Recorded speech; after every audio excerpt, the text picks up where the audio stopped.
Hello विद्यार्थी मित्रों, आज हम कक्षा 12 विषय हिंदी की काव्य 9वीं बाढ़ की संभावनाएं गज़ल के बाकी के 3 शेर हम विस्तार से समझेंगे।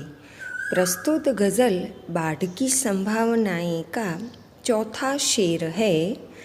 आपके कालीन देखेंगे किसी दिन, इस समय तो पाँव कीचड़ में सने हैं। यहाँ पर एक शब्द दिया गया है कालीन, जिसका अर्थ है गलीचा। तो कीचड़ माने पैरों में चिपकने वाली गीली मिट्टी। यहाँ पर कालीन या गलीचा जीवन में प्राप्त सुख का प्रतीक है, तो कीचड़ जीवन में आने वाले दुख या कष्ट का प्रतीक है। इस शेर के माध्यम से कवि कहते हैं कि मेरे पैर कीचड़ में सने हुए हैं, कीचड़ से रंगे हुए हैं। कवि कहते हैं कि जीवन के दुख या कष्ट से मुक्ति मिलने के बाद ही वे सुख या वैभव का दर्शन एवं अनुभव कर सकेंगे। वैसे भी सुख का सच्चा आनंद और अनुभव तो दुख या कष्टों को सहने के बाद ही हम कर सकते हैं। जो कष्टों को सहते हैं वे ही जीवन में सिद्धि एवं सफलता प्राप्त कर सकते हैं। गज़ल के 5वें शेर की बात करें तो छात्रों, गज़ल के 5वें शेर में समाज की कड़वी वास्तविकता एवं समाज में गरीबों की जो दुर्दशा है तथा उनका ऊपरी अधिकारियों या अमीरों के द्वारा जिस प्रकार से शोषण एवं उपयोग किया जा रहा है उसका परिचय प्राप्त होता है। तो गज़ल का 5वां शेर है, जिस तरह चाहो बजाओ इस सभा में, हम नहीं है आदमी हम जुनजुने हैं। छात्रों, इस शेर में एक खिलौने का कवि ने गज़लकार ने उल्लेख किया है, जुनजुना। छात्रों, जुनजुन आवाज़ करने वाले इस खिलौने के साथ जनता की, खास करके गरीबों की कवि ने तुलना की है। कवि के अनुसार आज गरीबों को या भोली भाली जनता को खिलौना समझकर उनका मनमाना उपयोग किया जा रहा है। जनता या गरीबों को वाणी या विचारों को व्यक्त करने की स्वतंत्रता नहीं दी जा रही है।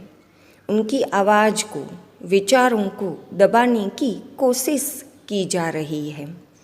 छात्रों, यह स्थिति हमारे समाज के लिए घातक एवं दुखद है, पर इस कटु या विषम स्थिति के दर्शन आज चारों तरफ हो रहे हैं। अब गज़ल के अंतिम शेर की बात करें तो इस शेर में कवि ने देश की सामाजिक एवं राजनीतिक परिस्थितियों से उत्पन्न जनता की उदासीनता को प्रस्तुत किया है।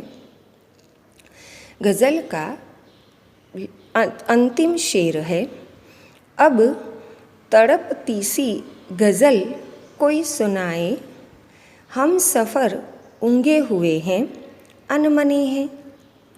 यहाँ तड़पती सी शब्द का अर्थ है बेचैन कर देने वाला। तो हम सफ़र यानी साथ साथ सफ़र या यात्रा करने वाला। तो ऊँघे हुए का मतलब है सोए हुए, और अनमने का अर्थ है उदास या मायूस। कवि कहते हैं कि हमारे साथ चलने वाले साथी अर्ध निद्रा की स्थिति में हैं, वे उदास हैं। कवि के अनुसार अब उन्हें कोई ऐसी गज़ल सुनाई जाए ताकि उनमें जोश या उत्साह आ जाए। देश की वर्तमान स्थिति ही आज ऐसी बन गई है कि लोगों में अब जन विरोधी नीतियों और योजनाओं के खिलाफ आवाज़ उठाने की हिम्मत नहीं है।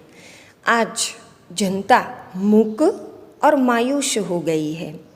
कवि चाहते हैं कि ऐसे लोगों को कोई ऐसी गज़ल या कोई ऐसा गीत सुनाया जाए ताकि उनकी सोई आत्मा जाग उठे, उनमें उत्साह का संचार हो एवं उनमें अपने अधिकार के लिए तथा अन्याय के खिलाफ अपनी आवाज़ बुलंद करने का साहस और हिम्मत आ जाए। छात्रों, उम्मीद है गज़ल के सभी शेर दोनों ऑडियो को सुनने के बाद आप अच्छे से समझ गए होंगे। छात्रों, इस गज़ल के आधार पर निम्नलिखित विस्तृत प्रश्न बहुत ही महत्वपूर्ण है, जो इस प्रकार है। बाढ़ की संभावनाएं गज़ल का केंद्रीय भाव अपने शब्दों में लिखिए।